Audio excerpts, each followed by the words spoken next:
విశాఖపట్నంలో నావిడే ఉత్సవాలు జరుగుతున్నాయి. ఇప్పుడు లైవ్ ద్వారా చూద్దాం. War, but also highlights the symbiotic relationship between the city of Visakhapatnam and the Indian Navy. All these together propagate the city's maritime legacy and also rekindle the much needed maritime awareness and maritime consciousness amongst our citizens and inspires future generations to make our country a great maritime nation. I would also like to highlight the success of the recently conducted 9th edition of the Vizag Navy Marathon. The event saw a record-breaking participation of nearly 14,000 runners, which included runners from 9 foreign countries, thus making it one of the largest marathons in India and positioning this city on the international marathon stage. We are also proud contributors to the economic growth of the city and the state. Naval Dockyard Visakhapatnam is one of the largest and most advanced dockyards in the Indian Navy and plays a vital role in shipbuilding, maintenance, and repairs. This vital installation provides stable employment for over 10,000 workers, a majority of whom are from Andhra Pradesh. We also provide significant business opportunities to the local marine and defense industry, as well as many MSMEs.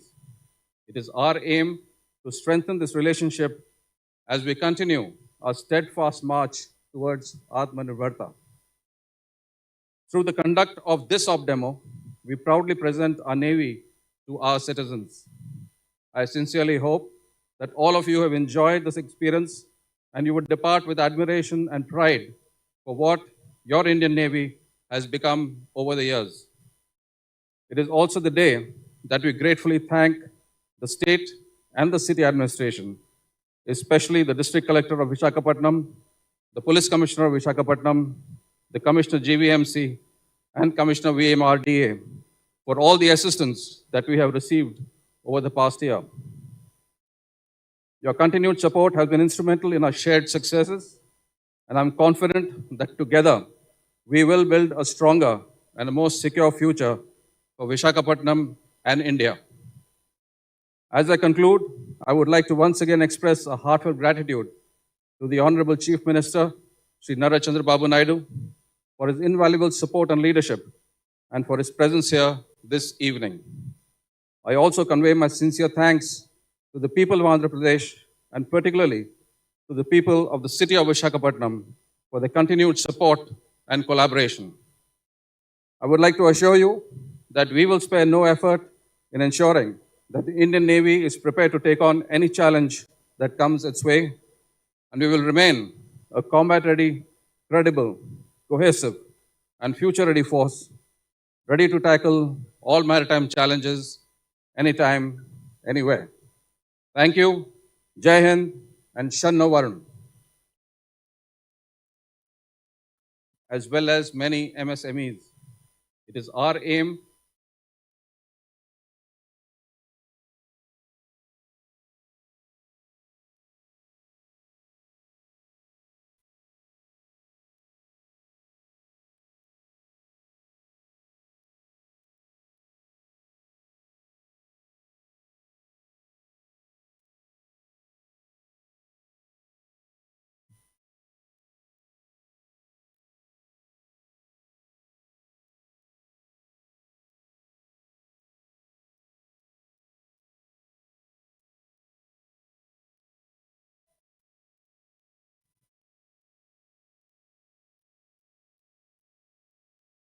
Honorable Chief Justice of AP High Court, D.S. Thakur Garu,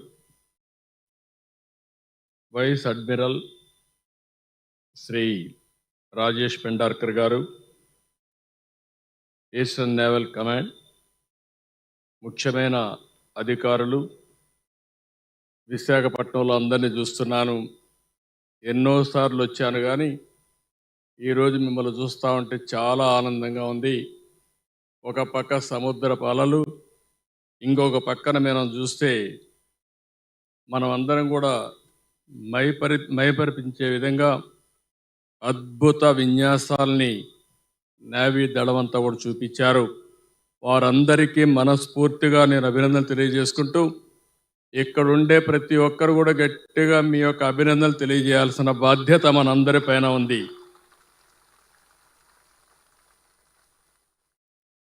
వారి ధైర్యానికి, సామర్థ్యానికి, దీక్షకు hats off. ఇది ప్రతి సంవత్సరం చూస్తున్నారు.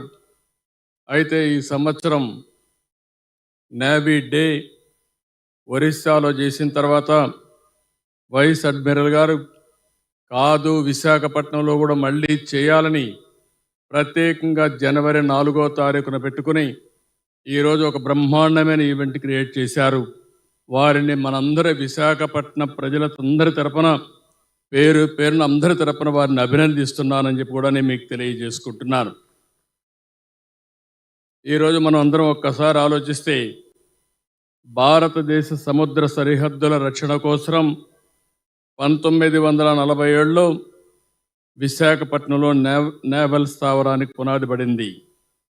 అయితే అఫీషియల్గా ఈస్టర్న్ నేవల్ కమాండ్గా మార్చడం 1983లో చేశారు. మొదట్లో చిన్న నేవల్ బేస్గా ఉన్న ఈ యొక్క ఈస్టర్న్ నేవల్ కమాండ్ ఈరోజు మహోన్నతంగా ఎదిగింది. ఇప్పుడే అడ్మిరల్ గారు చెప్పినట్టు ఇక్కడ ఒక అడ్వాంటేజ్ ఉంది, లాజిస్టిక్స్ అడ్వాంటేజ్ ఉంది, లొకేషన్ అడ్వాంటేజ్ ఉంది. అందుకనే ఇక్కడికి రాను ఈరోజు చూస్తే దేశానికి అతి ముఖ్యమైన నావల్ హెడ్ క్వార్టర్గా విశాఖపట్నం తయారు చేసే పరిస్థితికి వచ్చింది. అలాంటి ఒక బ్రహ్మాండమైన ప్లేస్లో ఈరోజు మనం చూస్తే ఆపరేషన్ డెమో విజయవంతమైంది. ఇది చేసినప్పుడు మనం చూస్తే ఓసారి అనిపిస్తుంది ఎంత క్రమశిక్షణ, ఎంత కఠోర శ్రమ ఉంటే తప్ప ఇది సాధ్యం కాదు. అలాంటి కఠోర శ్రమ చూపించిన ప్రతి ఒక్కరిని పేరున మనస్ఫూర్తిగా అభినందిస్తున్నానని చెప్పి కూడా నేను మీకు తెలియజేస్తున్నా. 1971 భారత్ పాకిస్తాన్ యుద్ధంలో విశాఖపట్నం సమీపంలో నేవల్ కమాండే చాలా కీలకంగా పనిచేశారు.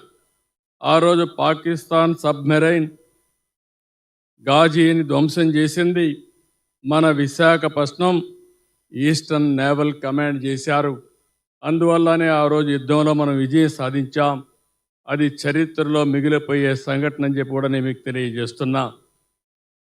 కలకత్తా నుంచి చెన్నై వరకు విశాఖపట్నం కోస్టల్ ఏరియా ఉన్నప్పటికి కూడా, అదే మరి చెన్నై వరకు ఉన్నప్పటికి కూడా ఇక్కడుండే నేవల్ కమాండ్కి ఒక ప్రత్యేకత ఉంది.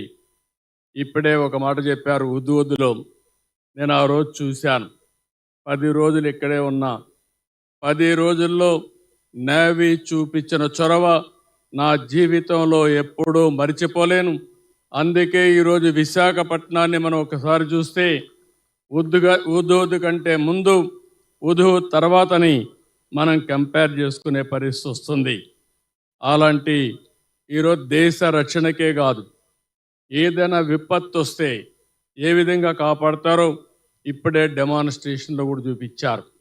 ఒక వరదలు వచ్చినా, ఒక ఆపద వచ్చినా, లేకపోతే తుఫాన్ వచ్చినా అందరికంటే ముందుండేది ఈ నేవీ ముందుంటారు. బాధితులను కాపాడతారు. ముఖ్యంగా మత్స్యకారుల్ని ఈ యొక్క తుఫాన్ సమయంలో ప్రాణరక్షణ చేసే ఏకైక దళం ఈ నేవీ దళం అని చెప్పి కూడా నేను మీకు తెలియజేస్తున్నా. ఈరోజు మనందరం ఒక్కసారి ఆలోచిస్తే డాక్టర్ గారు